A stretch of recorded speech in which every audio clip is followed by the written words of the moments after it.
let's keep this short and sweet. It was about it was a bigger turnout than I expected. I ended up speaking. I really didn't want to. I was really afraid. It is not because it was a crowd. It was that I didn't want to upset the movement. I was gonna only share this with people that wanted to hear. I wasn't gonna push on anyone. I'm not an evangelist. So one person I met, I forget his name, but he's Asian. He moved from China to Canada. He's based out of Waterloo. He escaped communism, and he was there with a broom to sweep up the bullshit. And he tied a Canadian flag to it. We talked. I talked with him more than anyone else. I'm sorry, I forget your name. I gave you my card. If you're watching this, we need more immigrants like you in Canada. And he noticed that I was holding the writing, and he looked at it, and he didn't read the whole thing, but he gave me a thumbs up. And I spoke. I went to the guy, the guy, he's legit, by the way, the guy that who ran the rally, and I asked him, and I was quivering because I feel like I'm here for a reason. I got to say something. So I gave it to him. I don't think it's appropriate.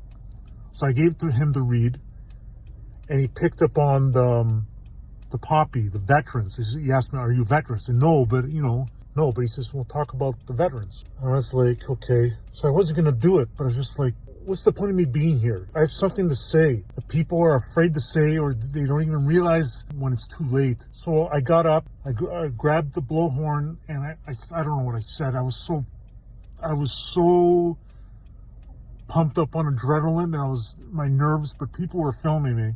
So personally, I don't want this to go viral, right? And probably within certain covens, I'm going to be visible. I said something to the effect about, I'm here because I'm a father.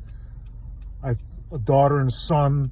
I'm afraid, being here because I'm a father. And I pointed to the poppy. He says, I salute a category of Canadian that's dying. We need to raise ourselves to that level, to not forget. And that's all I remember. It's probably not very eloquent, but I was really emotional. I was fighting back, crying, because I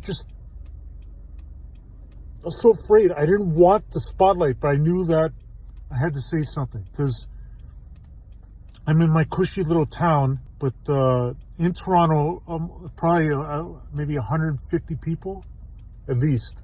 I met good people. These people were talking about the really uncomfortable things, and they were brown people, right?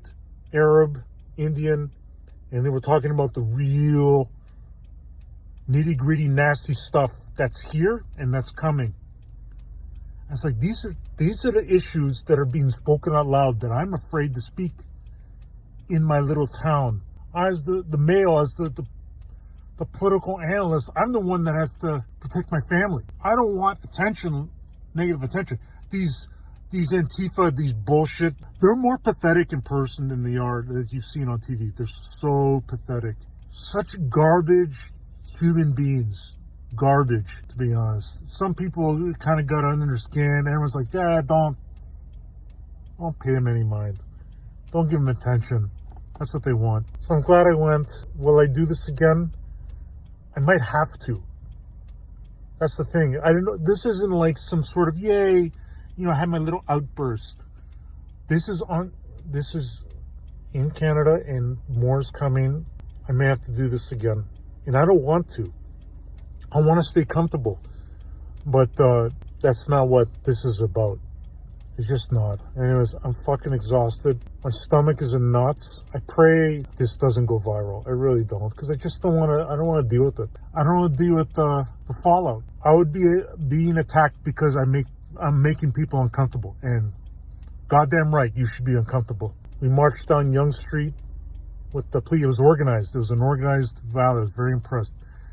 There was police separating our rally versus the opposition. But the one thing that I take away more than anything is the homeless. I walked around town, and I was giving money to the homeless as I was going around, and I ran out of money. And there's one guy, I was walking back. I had left the rally early. I'm walking back, and there's one guy screaming on the right. He was just screaming, talking out loud. And I was walking towards him. His back was facing me, but he was yelling at people. And for some reason, I locked eyes with him, and I stood there and I listened to him. And it was in that moment I realized I have more in common with this bum than I do the people at the rally. So I listened to him for about 10 minutes. I listened to him. And I just listened. I listened. I really listened. Right? And he was all over the map. I'm coherent compared to this guy. I was like, I could have easily been on the street like this guy. Easily. Who knows what the future is going to bring. It really choked me up. Like I said, I was very emotional on the drive home. And I'm not trying to make this about me, but what I'm saying is that this guy kind of let on that he fought for his country, and I didn't want to ask because maybe it would trigger something. But if this guy was fought for Canada or I don't know. I couldn't pinpoint, but I think he's Canadian. If he was in the armed forces, and I'm glad I was wearing this, because that's where I think my heart is that the Canadian flag means dog shit now. The way Trudeau has ruined Canada's image. Ruined it. It doesn't mean anything anymore, the Canadian flag. You can wave it. But abroad means you're waving the flag of defeat. This is my flag. Unfortunately, these are bad times, and I'm not prepared for what's coming. This is a real wake-up call.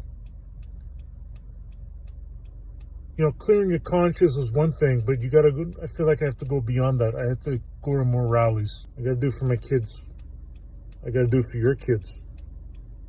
I gotta do it for Canadians, real Canadians, and the immigrants that come here that leave behind what doesn't work and bring with them an enriching culture with their food and their art and their music and their perspectives about communism. I'm glad I went.